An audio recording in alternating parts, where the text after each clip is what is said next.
Have you ever felt like you've tried everything to heal from the pain of sexual abuse, and yet nothing seems to really be helping? Well, one of the reasons why most people struggle to break free from the pain of past child abuse is because the techniques out there are positioned as a one-size-fits-all answer. What I want you to know is that there are actually 3 distinct phases on the path to recovery, and I'd love to share with you about these phases, what issues you must resolve to move to the next phase, and what kinds of support you'll need in order to move forward as quickly and completely as possible. The road to recovery is much easier when you know what stage you're in and what to do next. So don't hesitate. Go to www.rachelgrantcoaching.com/checklist and get your 9-page guide today. Now, go.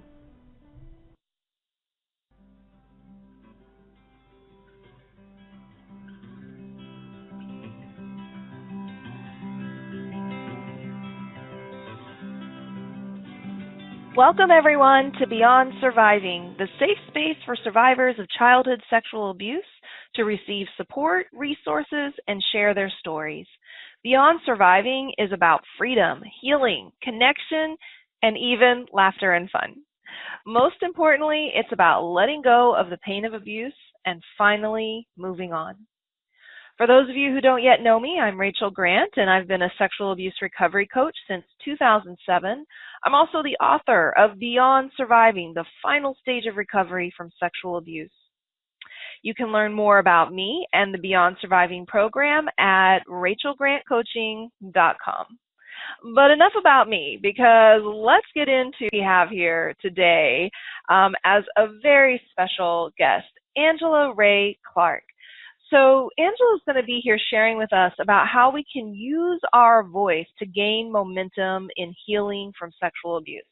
Now, I met Angela a little while ago, and she's been, in my world of community, and she helps out with the Healing from Sexual Abuse Facebook group as a comment moderator. She is really, really passionate about speaking about sexual abuse and exploitation. You know, she's a survivor leader and speaker and provides mindfulness tools that help interrupt the patterns of trauma and vicarious trauma. She uses these tools to really help people take charge of their mental and emotional well-being. And I've had the pleasure, right before this call actually, of working with Angela and really getting her to see her in her gift and in her work. And so I really love the way that she approaches supporting her clients and doing that healing work. She's been doing that since 2006. And so really helps others rebuild confidence and reclaim one's voice and define what's next for personal and professional development, which you know we love here at Beyond Surviving, because it's all about working through the trauma and the abuse so that we can move forward in our lives. One wonderful thing to know about Angela is that she's a member of the National Survivor Network for Human Trafficking. She's an ambassador for peacefulheart.se. Great organization. Highly recommend you go check them out too. And she also volunteers with FREA. That's FREA .support. They have great resources on their website as well. She has a fabulous TEDx talk, What to Do After #MeToo, that can be viewed on her website, and her The Other F Word, My Handbook on Forgiveness. Love that. So that can be ordered on her website. She's also a dancer, which you know I love because that's all about me. I love to dance and love to hang out. She sings, she hikes, she loves to go on adventures, and she's got so much going on. So we are really, really in good shape to have her here today and excited to learn from her. You can learn more about Angela at angelarayclark.com. So that's Angela, Angela, Ray, R-A-E, Clark, CLARK, and we'll repeat that at the end of our conversation today as well. But without further ado, Angela, welcome. So glad you're here today. I appreciate being a guest of yours, Rachel. You amaze me and inspire me with the work that you do in the world too. Listening to that long bio and I'm overwhelmed with how blessed I've been in my healing journey. Mm. And I just want to take a moment to say that I didn't always feel that great about life and about the world. And that's Yeah. why you and I do what we do, because we've moved beyond. And that's just the juiciness of it right there. That's why we do this work, is because life can be so rewarding and thrilling. Yeah, I love that. Yeah. I love that just in hearing your story, your bio. You're like, wow, my life is pretty amazing these days, and wow, it wasn't always that way. And so, yeah, for those of you who are listening here today, who are at that place in your journey where things aren't exactly as you want them to be, and life isn't feeling that great and hopeful, we are message with you. And why is that so important to you to really share first and foremost that message of hope and healing? If there's one thing that can come out of a painful, ugly trauma, helping others, is just this. That to me makes it worth my experience. I don't know. It gives me. I wanted to find meaning in my experience, and not everybody is called to do that, and that's absolutely okay. But it was important for me. Plus, I just had this sense, even as a young girl, that I was going to be on stages sharing my story, and I was going to be doing one-on-one work. I just had, dreams that told me this. And so, it just, when I had the opportunity, it was very easy to step into it, because I feel that it's my stand, the gist of that. But anybody who has ever had a sense of their calling before, or their purpose, that's what this is for me. And providing, hope and inspiration is what kept moving me forward. If I'm ever having an off day or a day where I'm discouraged about something, I look around for stories that inspire and encourage me.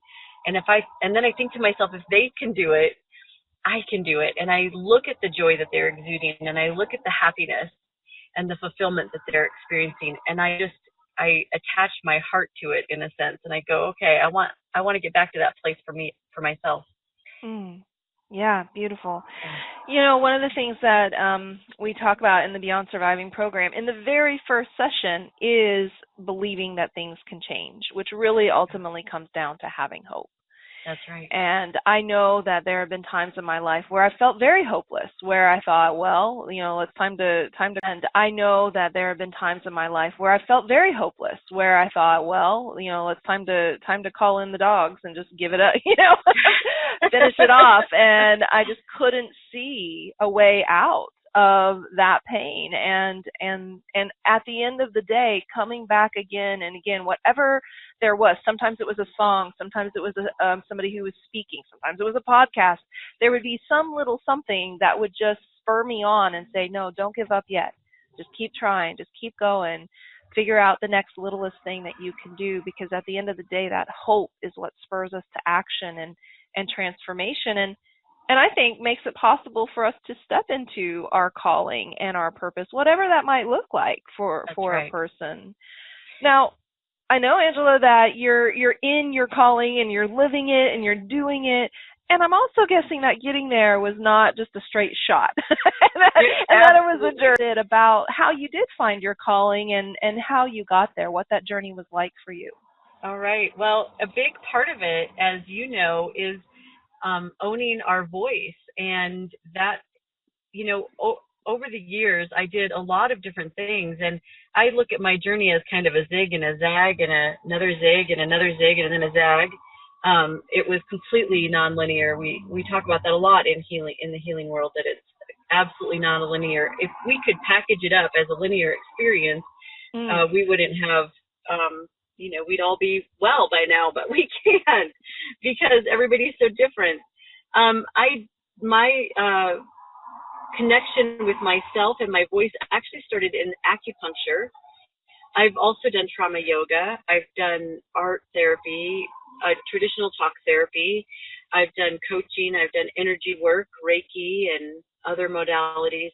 So I guess whenever I'm feeling stuck or discouraged, or I'm not sure what's next, this is all I do. I stand still and I kind of stomp my foot. I remember doing this really explicitly about, at one point in my kitchen, just stomping my foot and throwing my hands up in the air and saying, "What's next? I don't have a clue. So I need help here." I don't know who's listening, but what's right on. And when, then things started moving. And within a short amount of time, somebody sent me a note and they said, "I really want you to come try this modality that I do." And it was a somatic-based tuning fork kind of thing. And it has a long, complex name, but the shorter name is spinal tuning. And that's just that one practitioner's name for that. And that was, just snowballed from there. And, I did it as recently, and that was, just snowballed from there. And, I did it as recently as 2 weeks ago, for one particular aspect of my life. I just threw up my hands and said, "Okay, what's next?" Because I don't know. And then we're not stuck in a loop of searching and trying 100 different things that aren't going to be the right fit for us. I feel like when we, contribute or, use our voice to call out and ask for help, that's a huge shift of energy. So often, if we did reach out for help in the midst of our abusive situations, for me, I was a child, and I don't know that I literally did ask for any help. I think I probably had some more subtle signs that I was hoping somebody would pay attention to, but I didn't have the wherewithal or the language. And once we can do that as an adult, then we're willing to show up and do the work, but we also need to ask. And that ability to be able to recognize that we need help and then use our voice to ask for help in a clear, direct way, like as simple as what's next. Different things line up and really show up for us. And the next right thing always shows up for me. I've never questioned it. I've just, I feel like it's an answer to my call for help or my prayer. And being able to trust that is the next thing. But, once we do it once or twice, then we get the muscle exercise, and then we really recognize the depth of how we are really supported on a level that we don't see or understand. Wow, that's so powerful. I love this image. I'm just imagining you in the middle of your kitchen. Man, I can relate to that question. I can relate to that, being in that space of kind of being at your wit's end and, having tried this, that, or the other and feeling like you're not quite sure what the next path is. And I love this opportunity that you're inviting us into of sometimes just surrendering that and saying maybe there isn't anything to do or to figure out, and more a matter of just opening yourself up and letting whatever comes into your space, to get curious about that and to explore that life kind of unfolds in that way. And all these pieces ultimately kind of add up to lead us where we need to go. Yep. You did a great job of articulating that. Yep. Awesome. And, I think the other piece of that, what you were saying there about really trusting ourselves, boy, that can be hard. Man, that can be so hard for those of us who have a hard time trusting others, hard time trusting ourselves. Was there any particular thing that you noticed that you did or that you said to yourself or that you tapped into in those moments where you felt reticent, where you felt unsure of that and you weren't necessarily on solid ground about trusting your instincts or following that intuition? I think the biggest thing that we all struggle with is when we lean into something and we make that choice that this is the thing I'm going to do next. If it doesn't seem to work out well or flow in that positive way that we think it was going to, for me anyway, I would sometimes go back to that point in time where I made the choice to do A instead of B. And I would think to myself, what if I'd chosen B? And that's such an unknown to that point in time where I made the choice to do A instead of B. And I would think to myself, what if I'd chosen B? And that's such an unknown. B might have turned out even more disastrously than A. Yeah. Yeah. And so for me, it's been a serious practice, and I mean serious, to go back to that point and say, nope, I still would have made the same choice. Given all the information I had, I still would have chosen A. And there are always lessons. In no matter which path we choose, there's always lessons we can get from it, always growth that we can learn from it. Yeah, I would love for it to be just a, I don't know, instead of like a Ferris wheel, just a nice, easy ride, rather than right. Oh, yeah. Man. Where's the sign? That's supposed to pop off. Yeah, but we don't get it. We sure don't. We don't. So it's it's always but it's by doing the work. It's by embracing what shows up, even if we think we should have made a different choice. If we can embrace and show up, then that's where we grow and we learn, and we just expand our resiliency. Yeah. And that's really, that's what reminds us that there's hope in the world, is because we are stretching and expanding our resiliency. It's such an important thing that you're addressing here, because I think for a lot of survivors, I've certainly been in that place myself, boy, we can spend a lot of time in the what ifs. Well, what if I had done that? Or what if this had happened this way? Or what if that and the other? And ultimately, like, my goodness, there's nothing, it's done, right? That's right. It's happened, it's settled, it's finished, and this is where we're at today. And so I myself, and when I'm working with my clients, talk with them about, let's stop rehearsing the past and revisiting the past, and let's, prepare for the future. And move forward and keep that vision and focus to what's next. Because we can it's such a burden to spend time in, that guilt and that, because there are no straight answers. You're absolutely right. Even if something different had happened, we don't actually know. It reminds me of that story. Maybe I'm going to have to paraphrase it a little bit, of the son. The guy, it's like a story of a man and his son, and the son is out riding a horse one day, and he falls off the horse and breaks his leg. And the neighbors come and say, oh, this is so terrible, this is so terrible. And the father says, well, good, bad, who knows. And then the next day, the military come, and are recruiting all of the men of the village to go and fight in this war. And, the son can't go because he has this broken leg. And now the neighbors are, oh, that's so good. That's so wonderful that he doesn't have to go. And the father's attitude again is, well, good news, bad news. And it carries on. Like, there are a couple of more things that happen. I can't remember the other pieces, but there is all of the things are happening in our lives that sometimes we don't know. We want to categorize it. I guess that's what I'm trying to say, Angela. It's like we want to categorize this as this is good, and this is bad, and this is helpful, and this is beneficial, and this is negative, when actually sometimes,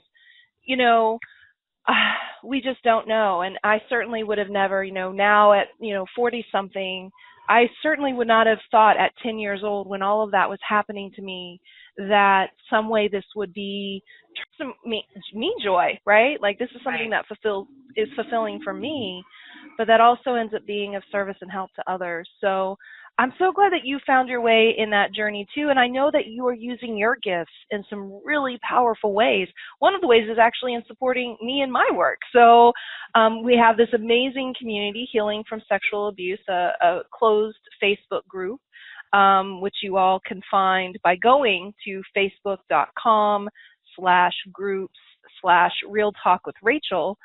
And you're a comment moderator in that space, which means you're popping in, once a week or every so often, and supporting people in that community who are at all different stages of healing, but are sharing their stories and talking about what their experiences are. Why do you do that? What in the world? What got into you that made you say yes to that? And I know you also volunteer with Freya. So tell me, how you've taken your experiences and are using them out in the world these days. Well, as I said earlier, it's just important for me to, remember that a lot of people have been there along my journey of healing. And I want to give back in that way. And it's my calling to be able to, share the resources. When I first got into the group, the biggest thing that I responded to were people asking, has anybody ever tried yoga? What about acupuncture? Has anybody tried Tai Chi? And I've tried everything. I was just telling that to a friend the other day, so his response was, would it be better to list what you haven't tried? Would that be easier? And I just looked at him and said, I'm drawing a blank. I'm not sure there's anything I haven't tried. Because I really wanted more, I wanted more enjoyment of life. And that's what kept driving me forward. And I just have a wealth of people around me, wherever I go that are in the holistic healing arts that are doing all sorts of great things. And so we just show up and work on each other. And in that, I get to experience a ton of different things. So things like sound healing is hugely beneficial, and acupuncture, like I said before. And so even though it's outside of your box of what you thought you were going to do to heal, I would invite you to stretch into your courage to try something else, to look for the local yoga class that might be a gentle yoga class or a therapeutic or trauma yoga, and see what you can do to bring healing into a deeper aspect of your body. So much of what I think you and I, a deeper aspect of your body, so much of what I think you and I agree on, Rachel, is the somatic experience. That's why dancing is so beneficial for us, is to embody ourselves, to really come back into our body was the first step post-trauma to really owning our voice again, to finding out our gifts and to be able to follow that, to be able to actually live in our body, because trauma separates us from our body oftentimes. Yeah. So owning our body and owning our energy again is a really important aspect of that. Let's see, I know that we don't have much time left, and there was one little exercise that had occurred to me that we might want to share with people today. Sweet. Yeah. Okay. Let's do it. So this is a really great, and it's really simple. It's something you can just follow along with and do right now as I talk us through it. The other thing that you've heard me do this. So right now, if you just want to settle back in your chair, and if you feel comfortable, close your eyes, or at least let them go into a soft gaze. Take in a deep breath or two, and then think back on some aspect of your abuse that you still feel like has a hold on you. It's still playing a role somewhere in your life, and perhaps it's your energy seeping out sideways because you just can't quite break away from this particular aspect of your abuse. And then imagine, so just have that be represented. Maybe it's a word or a person's face or an event that's just, you've got a picture of that in your mind's eye.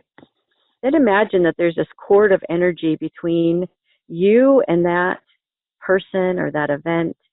And it might be, have knots in it. It's just not a healthy cord. And we're going to go in and we're going to separate that cord of energy between you and the past. There might be multiple cords. There might be just a whole bunch of fishing lines between you two. It might be hundreds of cords. I know after I got divorced years ago, I had to keep cutting cords, and the cords that showed up were attached to different parts of my body, and they showed up in all different ways and shapes and forms as I processed the grief of my divorce. So just knowing that because we cut a cord today, you might need to go back in and do it again and again. So I'll go into why we do this in a minute. But if we can see that cord, then what has come up for a lot of people, when I first learned the sex cord, then what has come up for a lot of people, when I first learned this exercise, I used a big pair of sewing scissors. Or sometimes I used a machete, or if it was a metallic wire, I used a welding type tool that would cut through that. But it's so fun that sometimes we can just use like a lightsaber or a magic wand, Nice. and that can just sever it gently and easily. And so just visualize yourself severing that cord and watching the cord, just like our vacuum cleaners sucked in the cord, so watching the other person take back the cord that's attached to them. And then I watch the cord that's attached to me come into me. And then we're not quite done yet. We're going to just seal up our physical being. Wherever that cord came back into, we're just going to watch our body came back into. We're just going to watch our body completely seal up. And what I like to do is place my hand, if I can reach it, on that particular part of my body and just give myself a big dose of unconditional love. On the other side of things, I also like to just send a big dose of unconditional love. It's not my love. It's the divine or God's or the universal life force love. It is not mine. I do not have to have any sense of love for that experience or that person. But I'm ready to separate. So I'm going to send unconditional love just because I can and because it feels responsible. Whether it's received or not is not our job. Then we're going to step back and we're going to feel ourselves in our body with that. Now that we're freed up and that cord is no longer there, we're just going to feel the sense of freedom, the lightness, taking in a deep breath again, and just really owning your energy again. And intending that the part of the cord that came back into you, that's the stuff that you get to work with that may actually already be healed. It just now it's different because it's inside of you instead of attached to someone or something else. And sometimes, in fact, quite often in this work, some of those cords that we find, they're attached because we felt attacked, I suppose, but they're attached to our throat or our mouth. Something to do with our ability to express, to be able to tell our story, maybe to be able to speak our truth. And so if that has shown up for you, that cord can be attached anywhere on the body.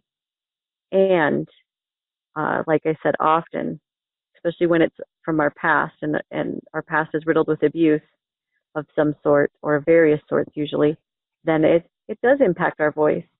So the next thing that I would invite you to do is to sing a song. Put on your favorite song on the radio and sing along with it and just feel into the freedom that's in your voice now, because you just released a piece of yourself from the past on an energetic level. There might still be work to do around this topic, this issue, but I always felt more empowered when I was able to visualize my connection with the past, separate it, and see myself as a separate identity.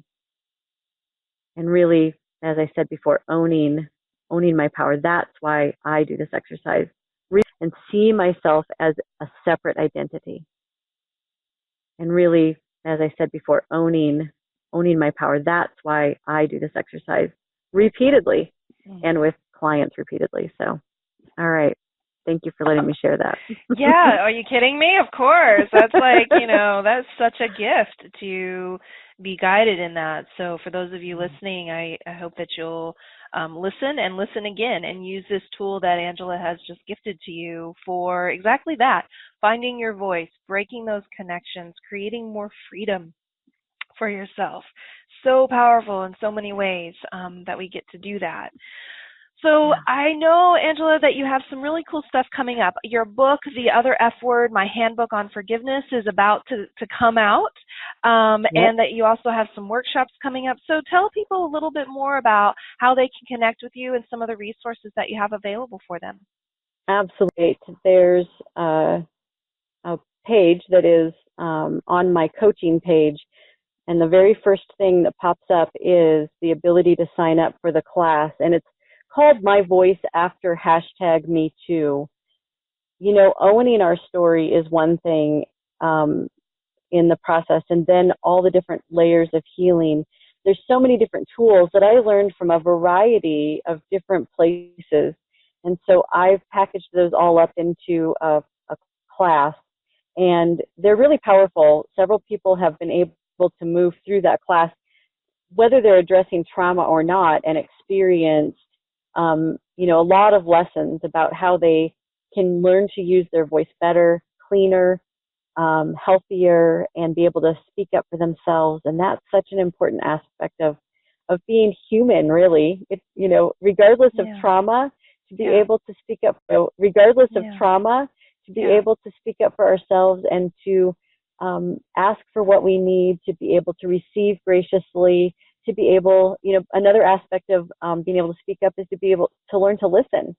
So we do have some stuff around being silent in there as well, because the more powerful the voice usually means that it's balanced with a fair amount of silence and listening in our life. So that's what that class is about. It's there's several modules, and they just get emailed out to you once a week, and we're starting on, and my laptop just died, so I think it's Thursday, October 6th at 2 p.m., and we'll have a live Facebook group, and I'll be on live to announce the launch of the class, and we'll work through this together, and it will be a lot of fun. There is a lot of laughter in it. Laughter is one of the tools that we use, actually, to Awesome. Yeah. So you've got the day of the week, right? And the date is the 4th. So October 4th. Thank you. So close. Folks, take advantage of this opportunity. I mean, this is a really great space in which to connect with Angela and continue to, your healing journey, and to learn from her and draw on all of the great work that she's done in the, like she said, plentiful, toolkit that she has and she's built up over the years. So that's awesome. Check out her book. Go to her website, Angela Ray Clark. Email her, angela@angelarayclark.com. And any just, final words, final thoughts for our listeners today?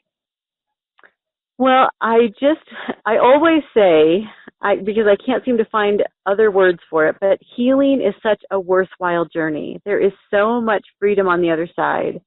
And just keep that, and keep that hope and that seed planted in your heart and the hope in your vision, and keep moving forward, even when it seems dark and relentless, because I can absolutely identify with those days.